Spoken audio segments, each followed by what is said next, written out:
विष्णु पुराण का पहले अंश का आज 10वां अध्याय है। भृगु, अग्नि, अग्निश्वातादि पितरों की संतान का वर्णन। श्री मैत्रेय जी बोले, हे मुने, मैंने आपसे जो कुछ पूछा था वह सब आपने वर्णन किया। अब भृगु जी की संतान से लेकर संपूर्ण सृष्टि का आप मुझसे फिर वर्णन कीजिए। श्री पराशर जी बोले, भृगु जी के द्वारा ख्याति से विष्णु पत्नी लक्ष्मी जी और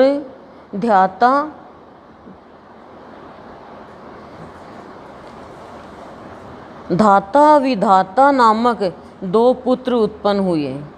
क्या बोल रहे हैं? पराशर जी कह रहे हैं कि भृगु जी के द्वारा ख्याति से विष्णु पत्नी लक्ष्मी जी और धाता विधाता नामक 2 पुत्र उत्पन्न हुए। महात्मा मेरु की आयति और नियति नामनी कन्याएं धाता और विधाता की स्त्रियां थीं। उनसे उनके प्राण और मृकंडु नामक 2 पुत्र हुए। मृकंडु से मार्कंडेय और उनसे वेदशिरा का जन्म हुआ। अब प्राण की संतान का वर्णन सुनो। प्राण का पुत्र द्युतिमान और उसका पुत्र राजवान हुआ। हे महाभाग, उस राजवान से फिर भृगु वंश का बड़ा विस्तार हुआ। मरीचि की पत्नी संभूति ने पौर्णमास को उत्पन्न किया। उस महात्मा के विरजा और पर्वत 2 पुत्र थे। हे द्विज, उनके वंश का वर्णन करते समय मैं उन दोनों की संतान का वर्णन करूँगा। अंगिरा की पत्नी स्मृति थी। उसके सिनी वाली कुहू, राका और अनुमति नाम की कन्याएं हुई। अत्रि की भार्या अनसुईया ने चंद्रमा, दुर्वासा और योगी दत्तात्रेय इन निष्पाप पुत्रों को जन्म दिया। पुलस्त्य की स्त्री प्रीति से दत्तोली का जन्म हुआ, जो अपने पूर्व जन्म में स्वयंभू मनवंतर में अगस्त्य कहा जाता था। प्रजापति पुलह की पत्नी क्षमा से कर्दम, उर्वरियान और सहिष्णु ये 3 पुत्र हुए। कृतु की संतति नामक भार्या ने अंगूठे के पोरुओं के समान शरीर वाले तथा प्रखर सूर्य के समान तेजस्वी वालखिल्यादि 60,000 उद्धर्वरेता यानी सनकादिक मुनि सन्यासी देख लो, 60,000 का मुनियों का जन्म दिया। वशिष्ठ की ऊर्जा नामक स्त्री से रज गोत्र उद्धर्व बाहु सवन अनग सुतपा और शुक्र ये 7 पुत्र उत्पन्न हुए। ये निर्मल स्वभाव वाले समस्त मुनिगण तीसरे मनवंतर में सप्त ऋषि हुए। हे द्विज, अग्नि का अभिमानी देव जो ब्रह्मा जी का ज्येष्ठ पुत्र है, उसके द्वारा स्वाहा नामक पत्नी से अति तेजस्वी पावक, पवमान और जल को भक्षण करने वाला सूची ये 3 पुत्र हुए। इन तीनों के प्रत्येक के 15-15 पुत्र के क्रम से 45 संतानें हुई। पिता अग्नि और उसके 3 पुत्रों को मिलाकर ये सब अग्नि ही कहलाते हैं। इस प्रकार कुल 49 अग्नि कहे गए हैं। हे द्विज, ब्रह्मा जी द्वारा रचे गए जिन अनग्निक, अग्निश्वाता और शाग्निक, बहर्षित आदि पितरों के विषय में तुमसे कहा था, उनके द्वारा स्वधाने, मेना और धारिणी नामक 2 कन्याएं उत्पन्न की। वे दोनों ही उत्तम ज्ञान से संपन्न और सभी गुणों से युक्त ब्रह्मवादिनी तथा योगिनी थी। इस प्रकार यह दक्ष कन्याओं की वंश परंपरा का वर्णन किया। जो कोई श्रद्धापूर्वक इसका स्मरण करता है वह निसंतान नहीं रहता। इस प्रकार श्री विष्णु पुराण के पहले अंश में 10वां अध्याय समाप्त। गुरुदेव के चरणों में कोटि कोटि प्रणाम। 11वां अध्याय ध्रुव का वनगमन और मरीचि आदि ऋषियों से भेंट।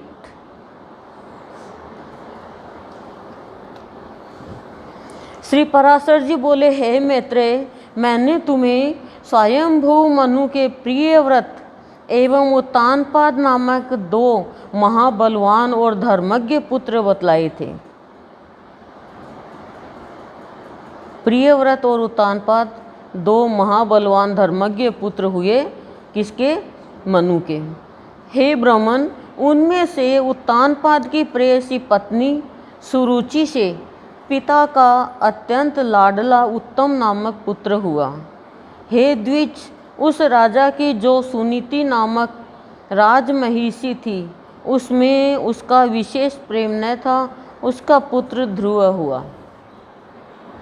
एक दिन राज सिंहासन पर बैठे हुए पिता की गोद में अपने भाई उत्तम को बैठा देख ध्रुव की इच्छा भी गोद में बैठने की हुई, किंतु राजा ने अपनी प्रेयसी सुरुचि के सामने गोद में चढ़ने के लिए उत्कंठित होकर प्रेमवश आए हुए उस पुत्र का आदर नहीं किया। अपनी शौत के पुत्र को गोद में चढ़ने के लिए उत्सुक और अपने पुत्र को गोद में बैठा देख सुरुचि इस प्रकार कहने लगी, अरे लल्ला, बिना मेरे पेट से उत्पन्न हुए किसी अन्य स्त्री का पुत्र होकर भी तू व्यर्थ क्यों ऐसा बड़ा मनोरथ करता है? तू अविवेकी है, इसीलिए ऐसी अलभ्य उत्तमोत्तम वस्तु की इच्छा करता है। यह ठीक है कि तू भी इन्हीं राजा का पुत्र है, तथापि मैंने तो तुझे अपने गर्भ में धारण नहीं किया। समस्त चक्रवर्ती राजाओं का आश्रय रूप यह राज सिंहासन तो मेरे ही पुत्र के योग्य है। तू व्यर्थ क्यों अपने चित्त को संताप देता है?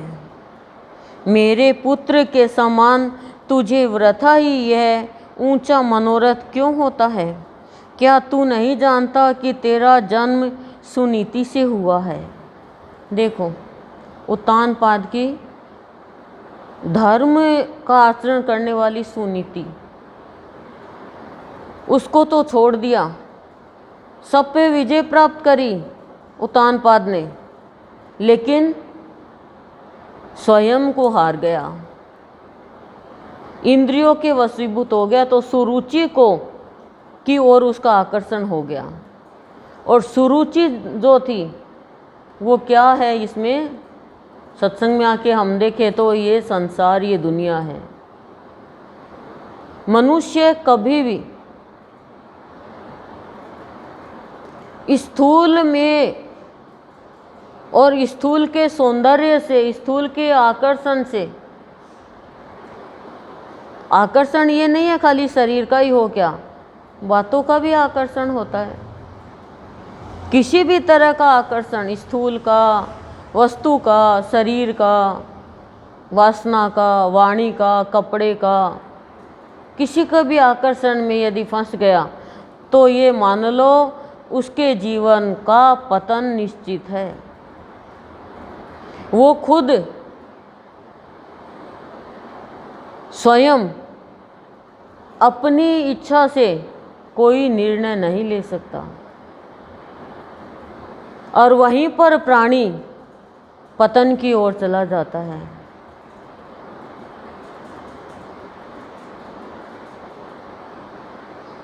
सुनीति अच्छे रास्ते पर चलाने वाली, पर उसे तो छोड़ दिया। और सुरुचि जो झूठी सच्ची बातें करके अच्छाई को दूर कर रही है उत्तानपाद से, गुरु की आज्ञा का उल्लंघन करा रही है उत्तानपाद से, सुनीति से मिलने के लिए जाता है तो रोक लगा रही है, बहाना बना रही है कि आप मेरे से तो प्यार ही नहीं करते। जब वो ध्रुव को नीचे डालती है पकड़ कर, अपने बेटे को बैठाती है, इतनी बात कहती है, तो राजा चाहकर भी ध्रुव को अपनी गोद में नहीं बैठा पा रहा है।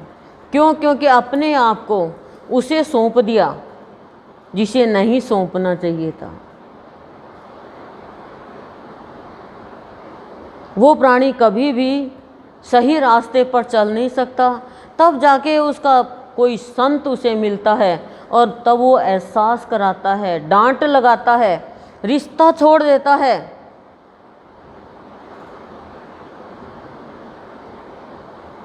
तब उसे होश आता है। और ये ही हमें संत सत्संग में लाकर होश में लाते हैं।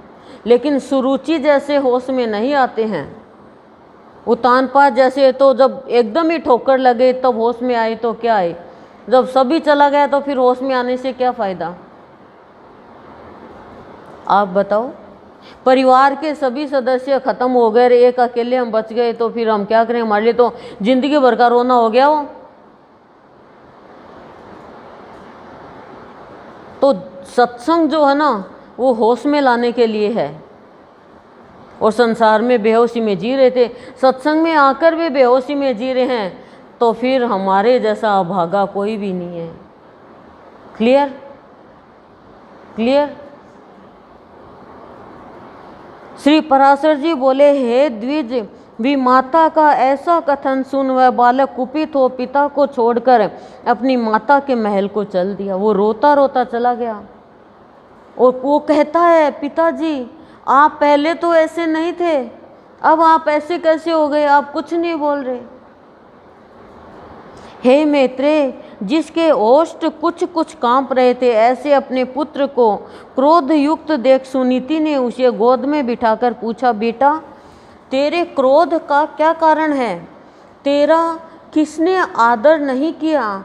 तेरा अपराध करके कौन तेरे पिताजी का अपमान करने चला है? श्री पराशर जी बोले, ऐसा पूछने पर ध्रुव ने अपनी माता से वे सब बातें कह दी जो अति गर्विली सुरुचि ने उससे पिता के सामने कही थी। अपने पुत्र के सिसक कर ऐसा कहने पर दुखिनी सुनीति ने खिन्न चित्त और दीर्घ निःश्वास के कारण मलिन नयना होकर कहा। सुनीति बोलती है, क्या बोलती है? बेटा सुरुचि ने ठीक ही कहा है, अवश्य ही तू मंद भाग्य है। हे वत्स, पुण्यवानों से उनके विपक्षी ऐसा नहीं कह सकते। बच्चा तू व्याकुल मत हो, क्योंकि तूने पूर्व जन्मों में जो कुछ किया है उसे दूर कौन कर सकता है, और जो नहीं किया वह तुझे दे भी कौन सकता है। इसलिए तुझे उसके वाक्यों से खेद नहीं करना चाहिए। देखो जो सुनीति है, सुंदर नीति की बात, अपने पुत्र को भड़का नहीं रही है, अपने पुत्र को यथार्थ ज्ञान दे रही है कि बेटा जो तूने जो किया है पूर्व जन्म में उसी के मुताबिक हो रहा है, तो तू दुखी मत हो। इसलिए तुझे उसके वाक्यों से खेद नहीं करना चाहिए। हे वत्स, जिसका पुण्य होता है उसी को राजासन, राजछत्र तथा उत्तम उत्तम घोड़े और हाथी आदि मिलते हैं। ऐसा जानकर तू शांत हो जा। अन्य जन्मों में किए हुए पुण्य कर्मों के कारण ही सुरुचि में राजा की सुरुचि यानी प्रीति है, और पुण्य ही न होने से ही मुझ जैसी स्त्री केवल भार्या ही कही जाती है, यानी भरण पोषण करने वाली। कि क्या है कि अन्य जन्मों के किए हुए पुण्य कर्मों के कारण ही सुरुचि में राजा की प्रीति है। उसमें कोई गुण नहीं है, वो गुणहीन है। और वो ये सोचे कोई कि मैं बहुत ही बड़ी समझदार अक्लमंद ऊंचे खानदान की ऐसे हूँ, हमारे में से यदि कोई सोचे तो ये महामूर्खता का ही परिणाम है। क्यों? क्योंकि देखो पूरी सूक्ष्म ज्ञान की बातें आ रही है, यदि आप ग्रहण कर लो तो। कि क्या है कि मैं हूँ सुनीति, मेरे अंदर सारे धर्म के गुण हैं, लेकिन मैं खाली एक भरण पोषण करने वाली भार्या ही रह गई। क्यों? क्योंकि पूर्व के कर्म। पुण्यहीना होने से मुझ जैसी स्त्री केवल भार्या यानी भरण पोषण करने वाली कही जाती है, पुण्यहीन होने से। उसी प्रकार उसका पुत्र उत्तम भी बड़ा पुण्य पुंज संपन्न है, और मेरा पुत्र तू ध्रुव है, मेरे समान ही अल्प पुण्यवान है। कितनी अच्छी बात करिए सुनीति कि पुण्य कर्मों के फल से सब कुछ होता है। मनुष्य सोचता है कि मेरी बदौलत ये हमारे पुण्य कर्म है कि हमें सत्संग मिल रहा है, पर हमारा ध्यान नहीं जा रहा है और हम पुण्य कर्मों की क्या करते जा रहे हैं, बढ़ोतरी। पुण्य कर्मों की बढ़ोतरी से पुण्य का विकास होता है और पाप कर्म खत्म होते जाते हैं। उसी प्रकार उसका पुत्र उत्तम भी बड़ा पुण्य पुंज संपन्न है और मेरा पुत्र तू ध्रुव है, मेरे समान ही अल्प पुण्यवान है। तथापि बेटा तुझे दुखी नहीं होना चाहिए, क्योंकि जिस मनुष्य को जितना मिलता है वह अपनी ही पूंजी में मग्न रहता है। और यदि सुरुचि के वाक्यों से तुझे अत्यंत दुखी हुआ है तो सर्व फलदायक पुण्य के संग्रह करने का प्रयत्न कर, कि सब फल देने वाले पुण्य का फल मिले तुझे, वो प्रयत्न कर तू उसके लिए। रोने से क्या मिलेगा? तू सुशील, पुण्यात्मा, प्रेमी और समस्त प्राणियों का हितैषी बन। वाह वाह वाह, क्या गजब की बात की। किसके हितैषी? हितैषी का मतलब हित करने वाले। सुशील, हम तो बदमाशों के बन जाते हैं, सुशील को तो सताते हैं, उनका तो हम अनादर करते हैं, अपमान करते हैं। पुण्यात्मा, प्रेमी और समस्त प्राणियों का हितैषी बन। अहित मत कर किसी का भी, क्योंकि जैसे नीची भूमि की ओर ढलकता हुआ जल अपने आप ही पात्र में आ जाता है, वैसे ही सत्पात्र मनुष्य के पास स्वतः ही समस्त संपत्तियां आ जाती है। मंगानी नहीं पड़ती है, स्वतः ही आ जाती है। कहीं से भी कैसे भी व्यवस्था बैठो, चाहे किसके पास है? सत्पात्र मनुष्य के पास। कुपात्र के पास है भी तो बस वो क्या करेगा, उसका दुरुपयोग ही करेगा ना, सदुपयोग कहाँ कर लेगा। बोलो। और ये जीवन जो है ना, ये सबसे बड़ी संपत्ति है।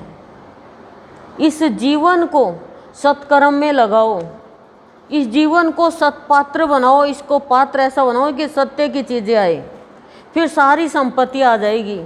कौन सी संपत्तियाँ? सूक्ष्म संपत्तियाँ, और आपत्तियाँ फिर हट जाएगी। यदि बाहर की संपत्तियाँ आपके पास आ भी गई तो आपत्ति है, वो आपको संपत्ति का सुख लेने ही नहीं देगी। श्रीमद् भगवत गीता में भी आया ना, संपत्ति और आपत्ति। भूल गए क्या? ध्रुव बोला, माता जी तुमने मेरे चित्त को शांत करने के लिए जो वचन कहे हैं, ये दुर्वाक्यों से बिंधे हुए मेरे हृदय में तनिक भी नहीं ठहरते। इतने खराब दुर्वाक्य थे वो कि मेरे हृदय में वो आपके शब्द नहीं जा रहे, सुरुचि विमाता के दिए हुए। इसलिए मैं तो अब वही प्रयत्न करूंगा जिससे संपूर्ण लोकों से आदरणीय सर्वश्रेष्ठ पद को प्राप्त कर सकूं। हो गया ना परिवर्तन। राजा की प्रेयसी तो अवश्य सुरुचि ही है और मैंने उसके उदर से जन्म भी नहीं लिया है। तथापि हे माता, अपने गर्भ में बढ़े हुए मेरा प्रभाव भी तुम देखना। उत्तम जिसको उसने अपने गर्भ में धारण किया है मेरा भाई ही है। पिता का दिया हुआ राजासन वही प्राप्त करे, भगवान करे ऐसा ही हो।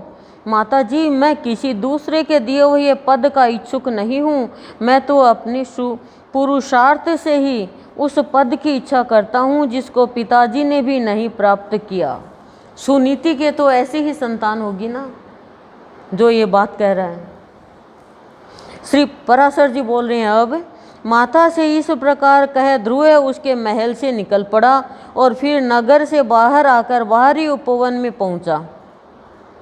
वहां ध्रुव ने पहले से ही आए हुए 7 मुनीश्वरों को कृष्ण मृग चर्म के बिछौनों से युक्त आसनों पर बैठे देखा। उस राजकुमार ने उन सबको प्रणाम कर अति नम्रता और समुचित अभिवादन करते हुए उनसे कहा। महल से निकल गया और नगर के बाहर उपवन में चला गया। वहाँ पे मुनीश्वरों को बैठे हुए देखा, कृष्ण मृग चर्म के बिछौनों से युक्त आसनों पर। तो वहाँ प्रणाम किया उनको और अभिवादन करके उनसे कहा। क्या कहा ध्रुव ने? ध्रुव कह रहा है, हे महात्माओं, मुझे आप सुनीति से उत्पन्न हुआ राजा उत्तानपाद का पुत्र जाने। अपना परिचय दे रहा है माता पिता का।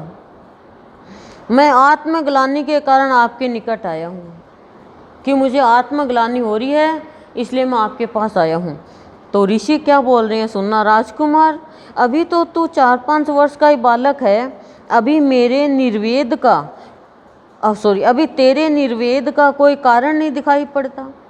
करीब तो तू 4-5 साल का ही है और अभी तेरे अपमान का, यानी तुझे जो अपमान हुआ, आत्मग्लानि, दुख हुआ है, इसका तो मुझे कोई कारण ही नहीं दिखाई दे रहा। ऋषि बोल रहे हैं, तुझे कोई चिंता का विषय भी नहीं है, क्योंकि अभी तेरा पिता राजा जीवित है। और हे बालक, तेरी कोई इष्ट वस्तु खो गई हो ऐसा भी हमें दिखाई नहीं देता, तथा हमें तेरे शरीर में भी कोई व्याधि नहीं दिख पड़ती। फिर बता, तेरी ग्लानि का क्या कारण है? पूछ रहे हैं कि तेरी ग्लानि का कारण क्या है, ये तो बता तू कम से कम, क्योंकि हमें तो कुछ नज़र ही नहीं आ रहा है कि तेरे क्या हुआ है। तो पराशर जी बोल रहे हैं, तब सुरुचि ने उससे जो कुछ कहा था वह सब उसने कह सुनाया।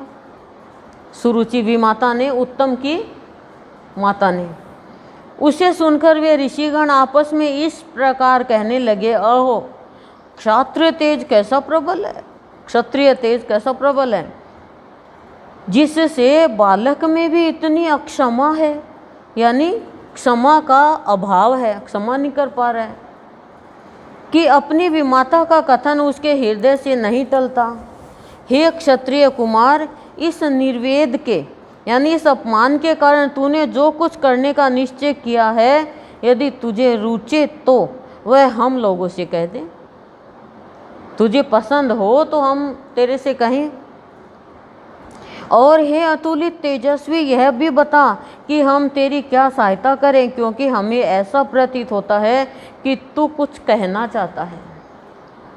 ध्रुव ने कहा, हे द्विज श्रेष्ठ, मुझे न तो धन की इच्छा है और न राज्य की। मैं तो केवल एक उसी स्थान को चाहता हूँ जिसको पहले कभी किसी ने न भोगा हो। हे मुनि श्रेष्ठ, आपकी यही सहायता होगी कि आप मुझे भली प्रकार यह बता दे कि क्या करने से वह सबसे अग्रगण्य स्थान प्राप्त हो सकता है। मुझे कुछ नहीं चाहिए, ना तो राज्य चाहिए ना धन चाहिए, मुझे तो वो स्थान चाहिए जो अभी तक किसी ने नहीं पाया हो। अब मरीचि बोले, हे राजपुत्र, ऋषि सारे बैठे हैं ना, अब सारे ऋषि अलग अलग बताएंगे। हे राजपुत्र, बिना गोविंद की आराधना किए मनुष्य को वह श्रेष्ठ स्थान नहीं मिल सकता, तो तू श्री अच्युत की आराधना कर, यानी जो सर्वश्रेष्ठ है उसकी आराधना कर। कौन बोले? मरीचि ऋषि। क्या बोले? कि गोविंद की आराधना किए बिना कोई मनुष्य सोचे, जो भी सोचे भैया, सब आप अलग अलग सोच सकते हैं, क्या माथापच्ची करनी पड़ी इसमें। जो मर्जी करे। फिर अत्रि बोल रहे हैं, अत्रि ऋषि बोले, जो परा प्रकृति आदि से, यानी ब्रह्म विद्या की जो प्रकृति आदि से भी परे हैं, वे परम पुरुष जनार्दन जिसे संतुष्ट होते हैं, उसी को वह अक्षय पद मिलता है। यह मैं सत्य सत्य कहता हूँ। अब अंगिरा बोल रहे हैं, अंगिरा ऋषि कह रहे हैं, वो क्या कह रहे हैं सुनना। यदि तू यदि तू अग्र स्थान का इच्छुक है, तो जिस अव्यात्मा अच्युत में यह संपूर्ण जगत ओतप्रोत है, उन गोविंद की आराधना कर। अब पुलिस बोल रहे हैं, जो पर ब्रह्म, परम धाम और परम पुरुष है, पर स्वरूप है, उन हरि की आराधना करने से मनुष्य अति दुर्लभ मोक्ष पद को भी प्राप्त कर लेता है। पुलह बोले, हे सुव्रत, जिस जगतपति की आराधना से इंद्र ने अच्युतम इंद्र पद प्राप्त किया है। तू उन यज्ञपति भगवान विष्णु की आराधना कर। कि सबसे उत्तम पद प्राप्त किया इंद्र ने, तू उस भगवान की, कौन से भगवान की? विष्णु भगवान की आराधना कर। कृतु बोले, जो परम पुरुष यज्ञ और योगेश्वर है, उन जनार्दन के संतुष्ट होने पर कौन सी वस्तु दुर्लभ रह सकती है? भगवान खुश हो जाए तो फिर कोई वस्तु दुर्लभ है ही नहीं। सबसे पहले तो आप ध्यान रखना, हम भावयोगी संत की शरण में आकर के सत्संग कर रहे हैं, और ये ब्रह्मा विष्णु महेश तीनों रूप है हमारे लिए। राम और कृष्ण ये है, वासुदेव यही है, सारे तीर्थ यही है, और इनकी शरण में हम आ गए और कहीं भटक नहीं रहे हैं, तो हमें सबसे पहले शांति, संतोष और तृप्ति, ये तीनों चीज़ मिलती है। और ये एकदम सही बात कह रही हूँ मैं, और ये सही बात इतनी सही बात है, 80% भी सही बात नहीं है, 100% सही बात बता रही हूँ, ये मान के चलो आप। अब आप विश्वास नहीं करोगे, क्यों नहीं करोगे? क्योंकि आप माया के वशीभूत हो। विश्वास भगवान नहीं दिलाता है, विश्वास मनुष्य की पूंजी है, और जब विश्वास होगा तो भगवान उसकी लाज नहीं जाने देगा। लेकिन मनुष्य का विश्वास क्या है बताओ? मनुष्य का विश्वास ये है कि मैंने कहा ना भगवान वैसा कर तू, अब तू वैसा नहीं करेगा तो मेरे के अंदर तो विश्वास आएगा। तो भगवान भैया कोई के हाथ की कठपुतली नहीं है, भगवान के हाथ की तो कठपुतली सब है। योग माया भी भगवान के हाथ की कठपुतली है।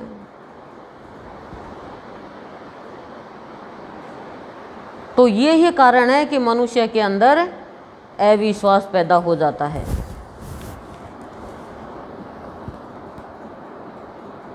वशिष्ठ बोले, हे वत्स, विष्णु भगवान की आराधना करने पर तू अपने मन से जो कुछ चाहेगा वही प्राप्त कर लेगा, फिर त्रिलोकी के उत्तमोत्तम स्थान की तो बात ही क्या है। विष्णु भगवान की आराधना तू करेगा तो तू सब कुछ मिल जाएगा तुझे जो चाहेगा। और यही विष्णु का रूप हमारे गुरुदेव हैं। हमारे गुरुदेव ने क्या नहीं दिया हमें। वशिष्ठ जी क्या बोल रहे हैं ये देखना आप, ठीक है। हे वत्स, विष्णु भगवान की आराधना करने पर तू अपने मन से जो कुछ चाहेगा वही प्राप्त कर लेगा, फिर त्रिलोकी के उत्तमोत्तम स्थान की तो बात ही क्या है। ध्रुव ने कहा, अब सुनना, ऋषियों की बात सुन ली। कितने ऋषि हैं?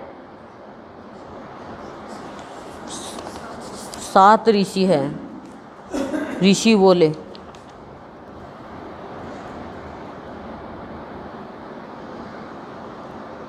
हे महर्षिगण, मुझ विनीत को आपने आराध्य देव तो बता दिया, अब उसको प्रसन्न करने के लिए मुझे क्या जपना चाहिए यह बताइए। उस महापुरुष की तुझे जिस प्रकार आराधना करनी चाहिए वह आप लोग मुझसे प्रसन्नता पूर्वक कहिए। छोटा सा बच्चा है पर कितनी गहरी बात कह रहा है। क्यों? देखो आप ध्यान से सुनना। विमाता ने ना तो वो उतारने वाली और ना ध्रुव बाहर निकलने वाला, ब्रह्मा जी ने पहले ही लिख दिया उसके जीवन में। ये बात हमारे क्यों नहीं समझ में आ रही? हमारे भी जीवन में ब्रह्मा जी ने पहले ही लिख दिया, तो वैसे ही चलते जा रहे हैं हम। दुखी होने की जरूरत ही नहीं है। सुख की चाह रखोगे तो दुख होगा, और सुख की चाह रखोगे तो ये कोई जरूरी है क्या सुख मिल ही जाएगा क्या? दुख आए तो तेरी कृपा, सुख आए तो तेरी कृपा, लेकिन ना तो दुख और ना सुख, दोनों ही चीज़ हमारे आत्मा को नहीं छू सकता। और जब हम आत्मा के आनंद में, भगवान के आनंद में रहेंगे तो शरीर का दुख सुख हमें महसूस ही नहीं होगा। हमें महसूस होता है क्यों? क्योंकि हम शरीर में हैं, आत्मा में नहीं है। ऋषिगण बोले, हे राजकुमार, विष्णु भगवान की आराधना में तत्पर पुरुषों को जिस प्रकार उनकी उपासना करनी चाहिए वह तू हमसे यथावत श्रवण कर। मनुष्य को चाहिए कि पहले संपूर्ण बाह्य विषयों से चित्त को हटावे और उसे एकमात्र उन जगदाधार में ही स्थिर कर दे। वल्ले हमारे लिए तो ये हो गई बात पक्षी के जैसे।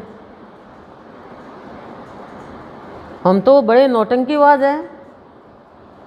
हम कैसे चित्त को हटाएंगे? हमारा तो चित्त लगा ही उसमें, तभी तो चित्त है वो चारों खाने चित्त पड़ा है।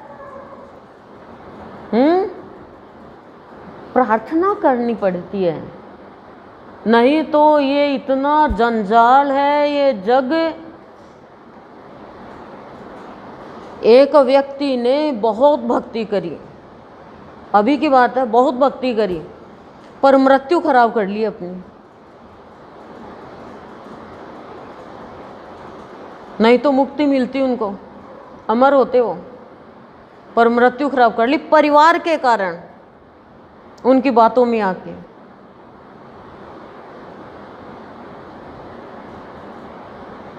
सत्संग का विरोध कर दिया।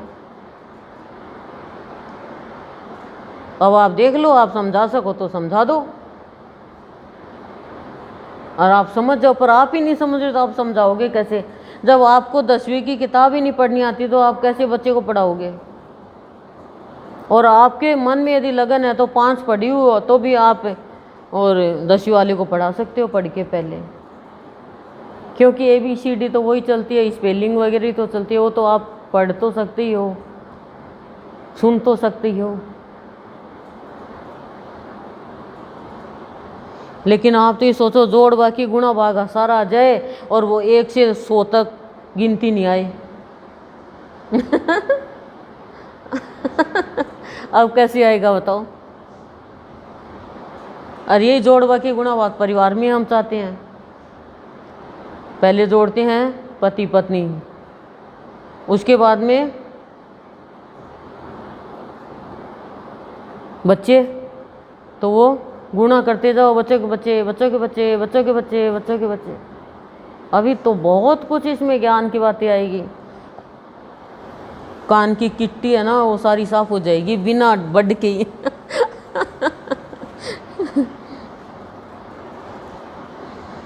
मनुष्य को चाहिए कि पहले संपूर्ण बाह्य विषयों से चित्त को हटाए। बाहर के विषयों से चित्त को जब तक नहीं हटाएंगे तब तक आनंद नहीं मिलेगा, ज्ञान नहीं मिलेगा, यथावत ज्ञान जो गुरु देना चाहता है।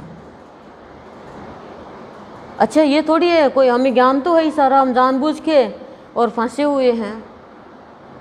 गुरु से प्रार्थना करें, हे प्रभु ये बाह्य जितना भी जंजाल है उसे हमारा चित्त उचाट खा रहा है। क्यों? उचाट और चाट दो ही चीज़। वो दोनों चीज़ हटाओ भगवान चित्त को। चित्त ही तो सत्य का स्थान है, चित्त ही आनंद का स्थान है। चित्त और परिचित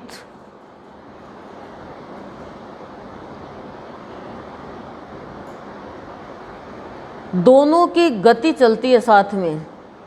अब चित्त का परिचित कौन है और कौन नहीं और कौन होना चाहिए, उसके मुताबिक मनुष्य नीति और अनीति के हिसाब से चलता है। और अनीति के रास्ते पर चलने वाला कभी भी चित्त को शांत नहीं रख सकेगा।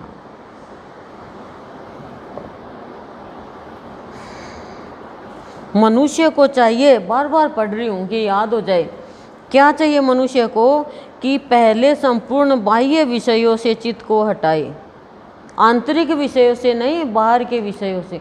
और बाहर के विषय तो हे भगवान इतने अंदर घुस के बैठ गए, 2 मिनट ध्यान भी लगाए तो कौन सी बात याद आके हमारा जी उचाट कर देगी, चित्त को उचाट कर देगी और चाट जाएगा वो सारी बातें हमारे चित्त की शांति को। ये चाट मसाला हो गई दुनिया की बातें। मसाला डाला नहीं है, मसाले के साथ ही चाट है वो। और ये दुनिया की बातों की चाट है, वो ही हमें बार बार शमशान घाट पे लेके जाती है, याद रखना आप। और गुरुदेव की बातों की चाट है, वो हमारे सारे विकारों को चाट जाती है। खत्म कर देती है, उचाट खत्म कर देती है और परिचय करा देती है शांति से। शांति से परिचय है ही नहीं हमारा।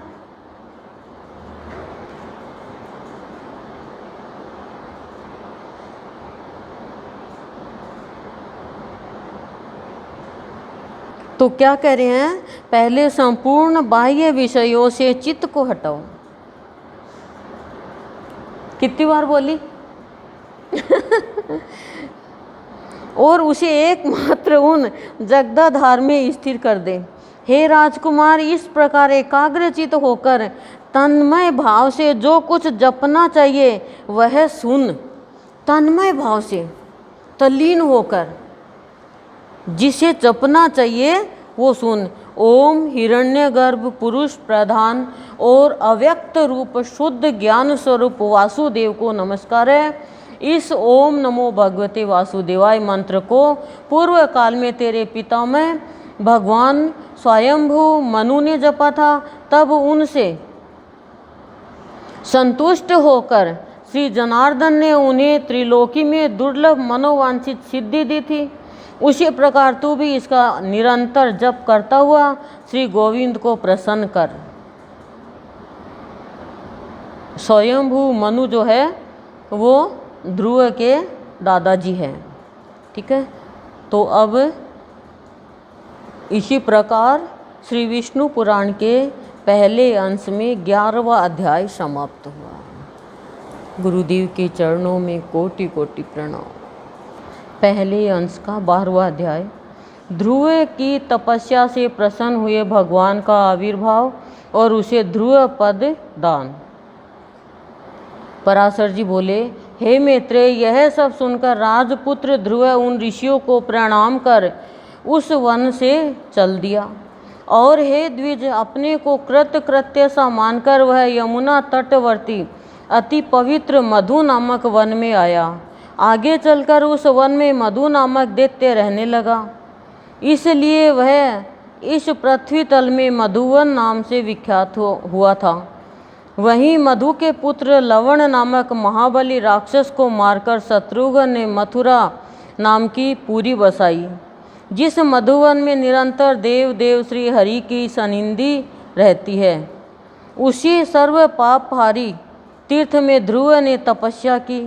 मरीचि आदि मुनीश्वरों ने उसे जिस प्रकार उपदेश किया था उसने उसी प्रकार अपने हृदय में विराजमान निखिल देवेश्वर यानी संपूर्ण का भगवान श्री विष्णु भगवान का ध्यान करना आरंभ किया। इस प्रकार हे विप्र, अनन्य चित्त होकर मतलब समझ रहे हो ना, अनन्य चित्त, अनन्य भक्ति, यानी चित्त में किसी और का ध्यान नहीं, बस अपने एक इष्ट का ही, ये अनन्य भक्ति है। और हम अन्य की करते जाते हैं। ध्यान करते रहने से उसके हृदय में सर्वभूतांतर्यामी भगवान हरि सर्वोत भाव से प्रकट हुए। हे मैत्रेय योगी, ध्रुव के चित्त में भगवान विष्णु के स्थित हो जाने पर सर्वभूतों को धारण करने वाली पृथ्वी उसका भार न संभाल सकी। पृथ्वी भार नहीं संभाल सकी। क्यों? सब कुछ को धारण करने वाली है, लेकिन योगी बन गया ध्रुव और चित्त में भगवान विष्णु के स्थित हो जाने पर सब भूतों को धारण करने वाली पृथ्वी भी उसका भार नहीं संभाल सके।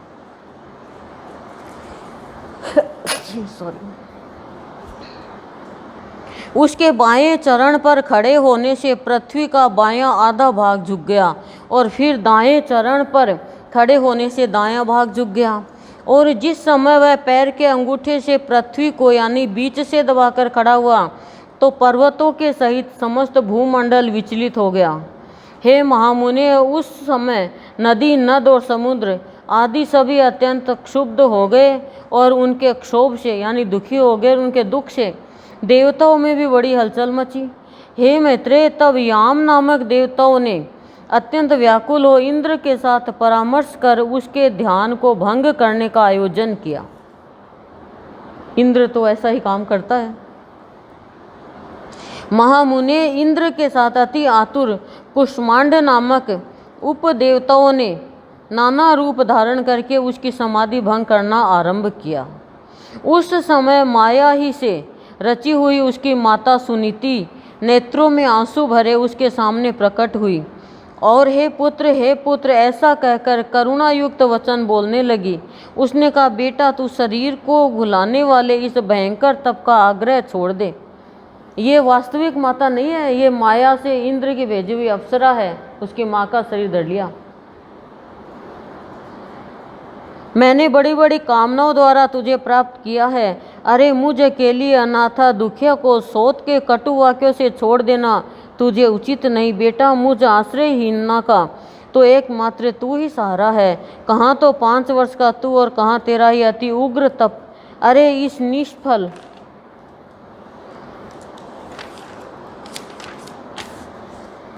क्लेशकारी आग्रह से अपना मन मोड़ ले।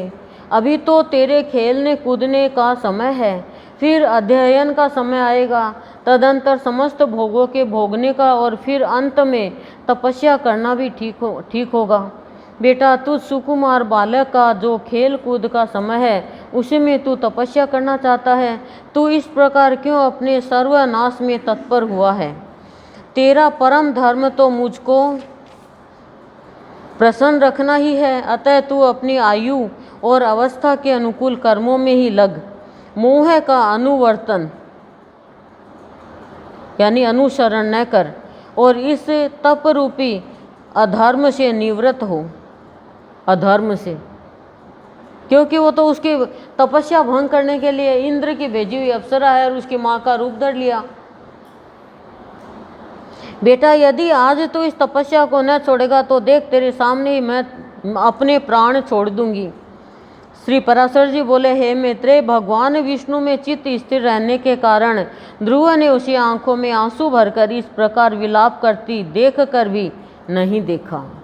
देख लो आप, जब चित्त में भगवान का ध्यान हो जाता है फिर वो हर तरीके से दुख से वंचित हो जाता है। अभी तो हम सुख से वंचित है, भगवान से वंचित है, तब अपनों का दुख हमें सताता है। अपना है ही नहीं ना, सब तो कर्मों का खेल है।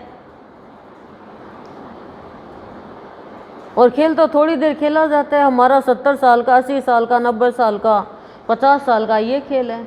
पति पत्नी अपना खेल खेलते हैं, माँ बेटा अपना खेल खेलती है, पति पत्नी माँ बेटी अपना खेल खेलती है, भाई भाई का खेल है, बहन बहन का खेल है, दोस्त दोस्त का खेल है।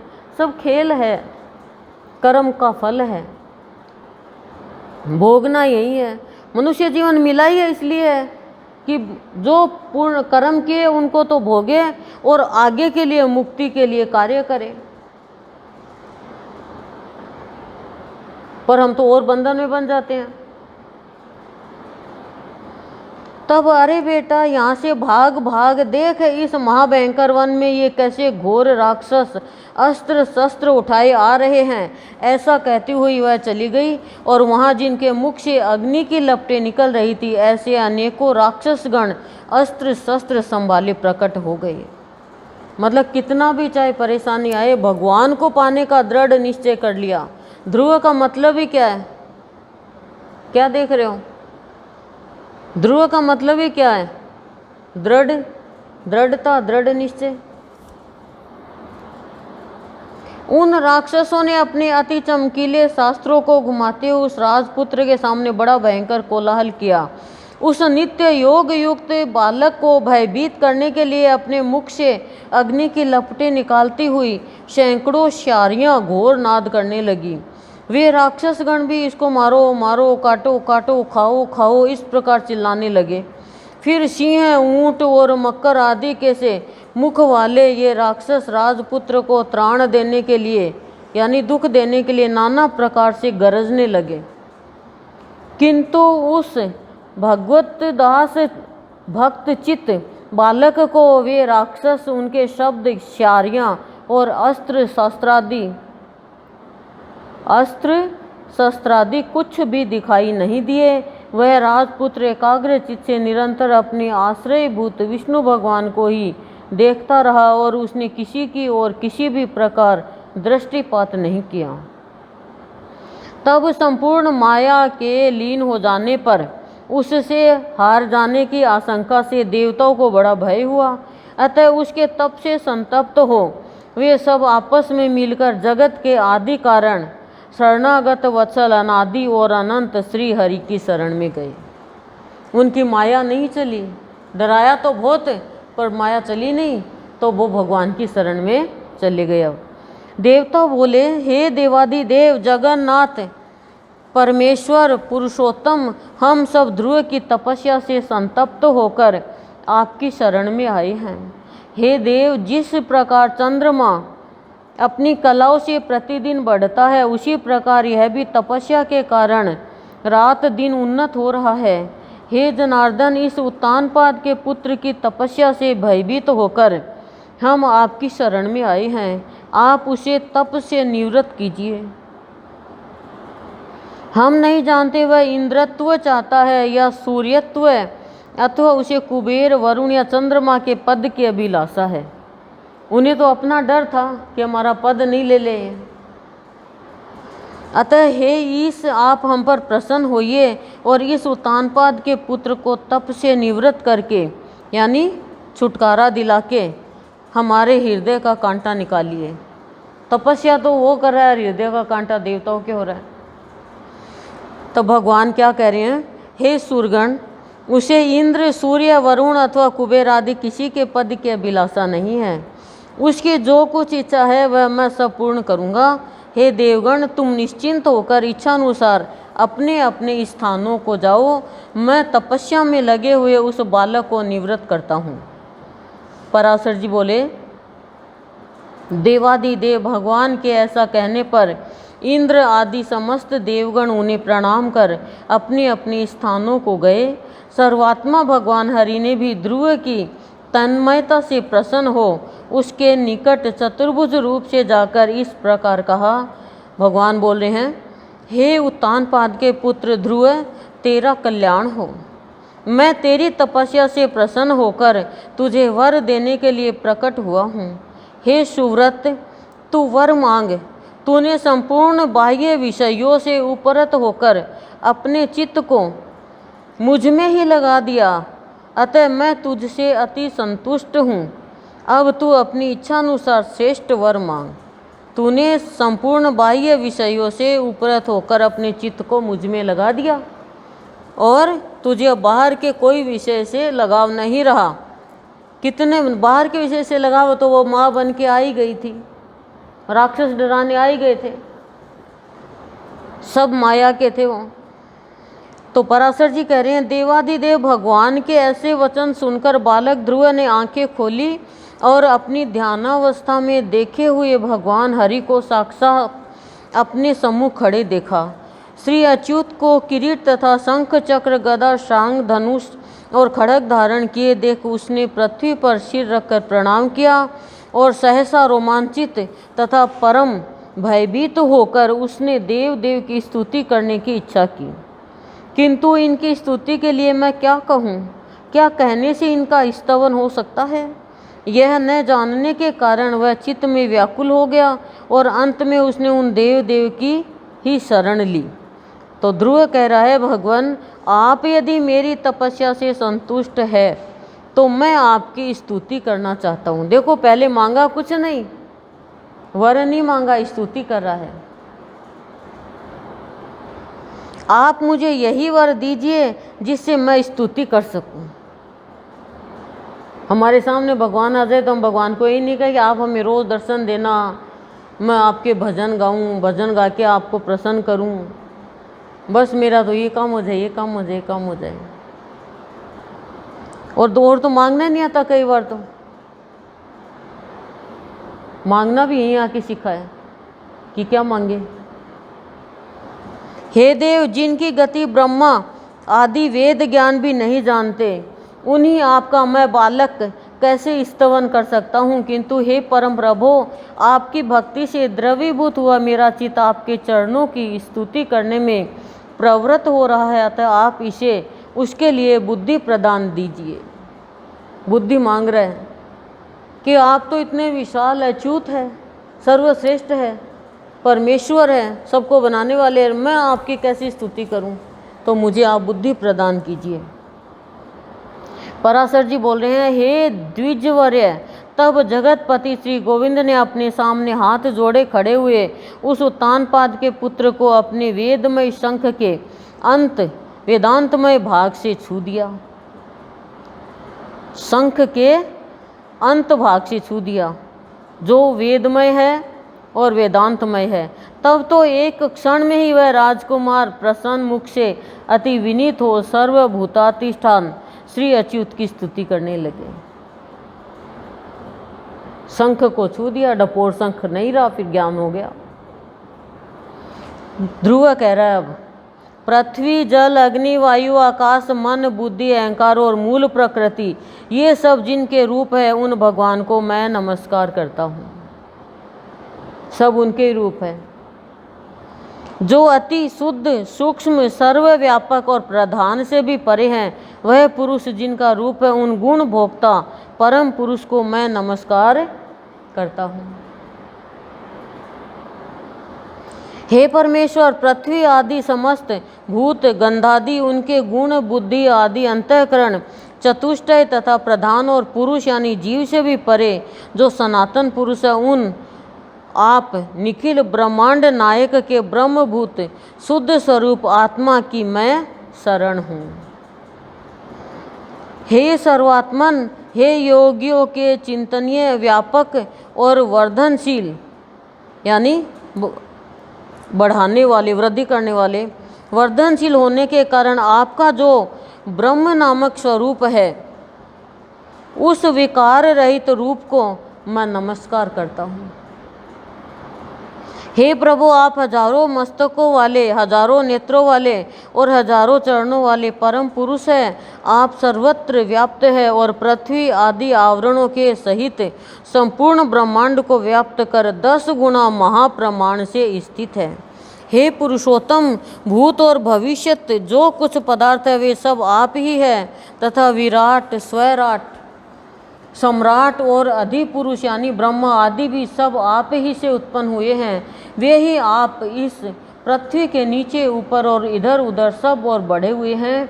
यह संपूर्ण जगत आप ही से उत्पन्न हुआ है तथा आप ही से भूत और भविष्यत हुए हैं। यह संपूर्ण जगत आपके स्वरूप भूत ब्रह्मांड के अंतर्गत है, जिसमें सभी पुरोडाशों का हवन होता है। वह यज्ञ प्रसदाज्य दधि और घृत तथा ग्राम और वन्य 2 प्रकार के पशु आप ही से उत्पन्न हुए हैं।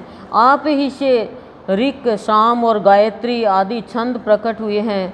आप ही से यजुर्वेद का प्रादुर्भाव हुआ है और आप ही से अश्व तथा 1 और दांत वाले महिष आदि जीव उत्पन्न हुए हैं। आप ही से गौओं बकरियां भेड़ों और मृगों की उत्पत्ति हुई है। आप ही के मुख से ब्राह्मण, बाहुओं से क्षत्रिय, जंघाओं से वैश्य और चरणों से शूद्र प्रकट हुए हैं तथा आप ही के नेत्रों से सूर्य, प्राण से वायु, मन से चंद्रमा, भीतरी छिद्र से यानी नासांद्र से प्राण, मुख से अग्नि, नाभि से आकाश, सिर से स्वर्ग, श्रोत्र से दिशाएं और चरणों से पृथ्वी आदि उत्पन्न हुए हैं। इस प्रकार हे प्रभु, यह संपूर्ण जगत आप ही से प्रकट हुआ है। 5 साल का बच्चा है लेकिन भगवान ने अपना वेदमय शंख स्पर्श करके ज्ञान करा दिया भीतर का और भगवान का स्तवन कर रहा है कि सब कुछ आप ही है। दृष्टि मिल गई ना। जिस प्रकार नन्हे से बीज में बड़ा भारी वट वृक्ष रहता है, उसी प्रकार प्रलय काल में यह संपूर्ण जगत बीज स्वरूप आप ही में लीन रहता है। जिस प्रकार बीज से अंकुर रूप में प्रकट हुआ वट वृक्ष बढ़कर अत्यंत विस्तार वाला हो जाता है, उसी प्रकार सृष्टि काल में यह जगत आप ही से प्रकट होकर फैल जाता है। हे ईश्वर, जिस प्रकार केले का पौधा छिलके और पत्तों से अलग दिखाई नहीं देता, उसी प्रकार जगत से आप पृथक नहीं हैं। मतलब केले का बता दिया, उसमें छिलते जाओ वही है, ऐसे आप जगत से अलग नहीं हैं। वह आप ही में स्थित देखा जाता है। सबके आधारभूत आप में रादिनी यानी निरंतर, आह्लादित करने वाली यानी आनंद देने वाली, और संधिनी यानी विच्छेद रहित, संवित यानी विद्या शक्ति अभिन्न रूप से रहती है। आप में विषय जन्य आह्लाद या ताप देने वाली सात्विक या तामसी अथवा उभय मिश्रा यानी राजसी कोई भी संवित नहीं है, क्योंकि आप निर्गुण हैं। आप कार्य दृष्टि से पृथक रूप और कारण दृष्टि से एक रूप है। आप ही भूत सूक्ष्म है और आप ही नाना जीव रूप है। हे भूतांतरात्मन, ऐसे आपको मैं नमस्कार करता हूँ। योगियों के द्वारा अंतःकरण में आप ही महतत्व, प्रधान, पुरुष, विराट, सम्राट और स्वैराट आदि रूपों से भावना किए जाते हैं, और क्षयशील पुरुषों में आप नित्य अक्षय है। आकाशादि सर्वभूतों में सार अर्थात उनके गुण रूप आप ही है। समस्त रूपों को धारण करने वाले होने से सब कुछ आप ही है। सब कुछ आप ही से हुआ है, अतः सबके द्वारा आप ही हो रहे हैं, इसलिए आप सर्वात्मा को नमस्कार है। हे सर्वेश्वर, आप सर्वात्मक है, क्योंकि संपूर्ण भूतों में व्याप्त है। अतः मैं आपसे क्या कहूँ, आप स्वयं ही सब हृदय स्थित बातों को जानते हैं। हे सर्वात्मन, हे सर्वभूतेश्वर, हे सब भूतों के आदि स्थान, आप सर्वभूत रूप से सभी प्राणियों के मनोरथों को जानते हैं। हे नाथ, मेरा जो कुछ मनोरथ था वह तो आपने सफल कर दिया, और हे जगतपते, मेरी तपस्या भी सफल हो गई, क्योंकि मुझे आपका साक्षात दर्शन प्राप्त हुआ है। सब कुछ परमात्मा है, कुछ भी उससे खाली नहीं है। भगवान कह रहे हैं, हे ध्रुव, उसने स्तुति कर ली भगवान की।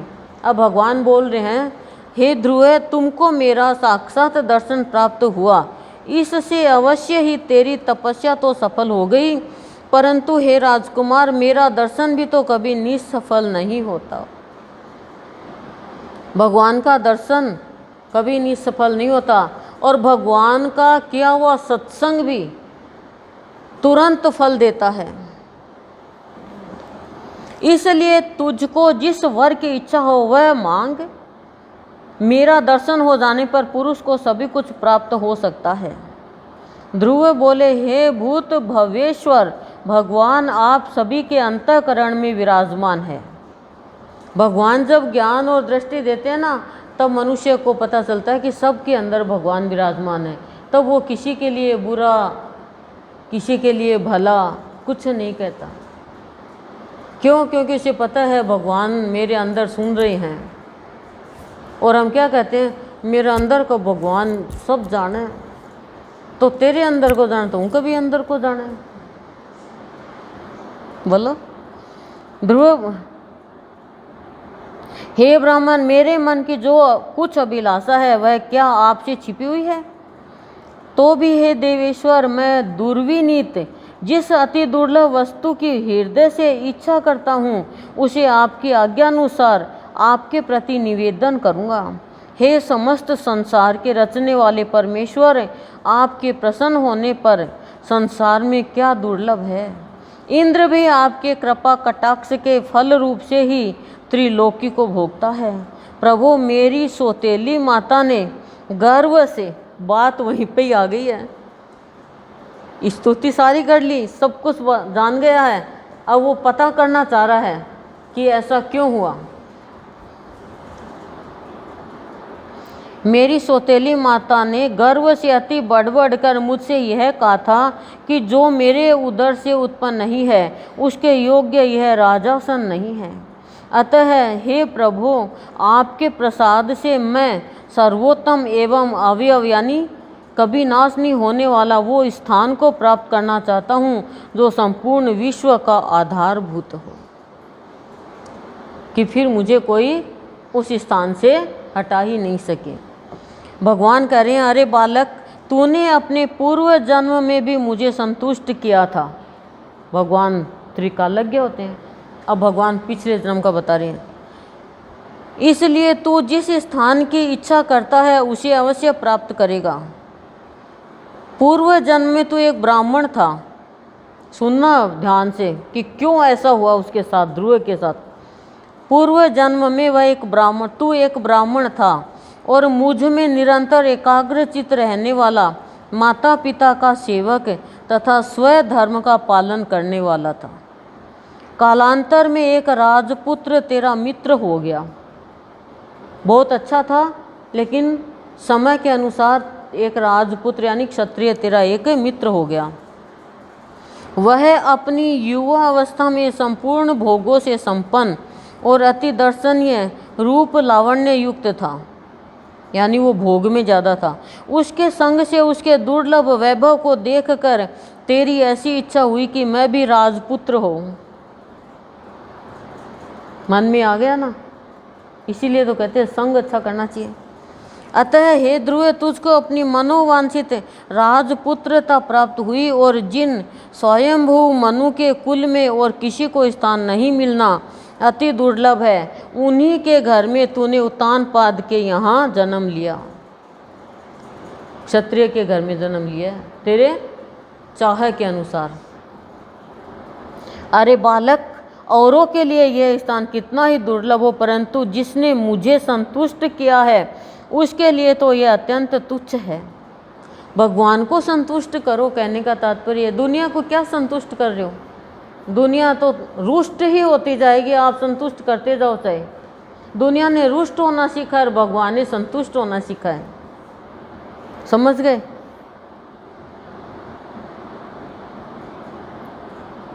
मेरी आराधना करने से तो मोक्ष पद भी तत्काल प्राप्त हो सकता है। फिर जिसका चित्त निरंतर मुझ में ही लगा हुआ है उसके लिए स्वर्ग आदि लोकों का तो कहना ही क्या। मतलब स्वर्ग तो ऐसे ही मिल जाएगा जिसका चित्त भगवान में लगा हुआ है। हे ध्रुव, मेरी कृपा से तू निसंदेह उस स्थान में जो त्रिलोकी में सबसे उत्कृष्ट है, संपूर्ण ग्रह और तारामंडल का आश्रय बनेगा। हे ध्रुव, मैं तुझे वह ध्रुव यानी निश्चल स्थान देता हूँ जो सूर्य, चंद्र, मंगल, बुध, बृहस्पति, शुक्र और शनि आदि ग्रहों, सभी नक्षत्रों, सप्त ऋषियों और संपूर्ण विमानचारी यानी आकाश मार्ग वाले देवगणों से भी ऊपर है। देवताओं में से कोई तो केवल 4 युग तक और कोई 1 मनवंतर तक ही रहते हैं, किंतु मनवंतर यहाँ तो अपना 1 युग होता है और ब्रह्मा जी का 1 दिन। इतना धीरे चलता वहाँ समय। किंतु तुझे मैं 1 कल्प तक की स्थिति देता हूँ। 1 कल्प यानी 14 मनवंतर। तेरी माता सुनीति भी अति स्वच्छ तारा रूप से उतने ही समय तक तेरे पास एक विमान पर निवास करेगी। और जो लोग समाहित चित्त से सायंकाल और प्रातःकाल के समय तेरा गुण कीर्तन करेंगे उनको महान पुण्य होगा। अब पराशर जी बोल रहे हैं, मैत्रेय को सुना रहे हैं ना पराशर जी, हे महामते, इस प्रकार पूर्व काल में जगतपति देवादिदेव भगवान जनार्दन से वर पाकर ध्रुव उस अत्युत्तम स्थान में स्थित हुए। हे मुने, अपने माता पिता की धर्म पूर्वक सेवा करने से तथा द्वादशाक्षर मंत्र के महात्म्य और तप के प्रभाव से उनके मान, वैभव एवं प्रभाव की वृद्धि देखकर देव और असुरों के आचार्य शुक्र देव ने ये श्लोक कहे। अहो, इस ध्रुव के तप का कैसा प्रभाव है, अहो इसकी तपस्या का कैसा अद्भुत फल है, जो इस ध्रुव को ही आगे रखकर सप्त ऋषिगण स्थित हो रहे हैं। इसकी यह सुनीति नाम वाली माता भी अवश्य ही सत्य और हितकर वचन बोलने वाली है। संसार में ऐसा कौन है जो इसकी महिमा का वर्णन कर सके। जिसने अपनी कोख में उस ध्रुव को धारण करके त्रिलोकी का आश्रयभूत अति उत्तम स्थान प्राप्त कर लिया, जो भविष्य में भी स्थिर रहने वाला है। जो व्यक्ति ध्रुव के इस दिव्य लोक प्राप्ति के प्रसंग का कीर्तन करता है, वह सब पापों से मुक्त होकर स्वर्ग लोक में पूजित होता है। वह स्वर्ग में रहे अथवा पृथ्वी में कभी अपने स्थान से च्युत नहीं होता यानी गिरता नहीं, तथा समस्त मंगलों से भरपूर रहकर बहुत काल तक जीवित रहता है। इस प्रकार विष्णु पुराण, श्री विष्णु पुराण के पहले अंश में 12वां अध्याय समाप्त। गुरुदेव के चरणों में कोटि कोटि प्रणाम।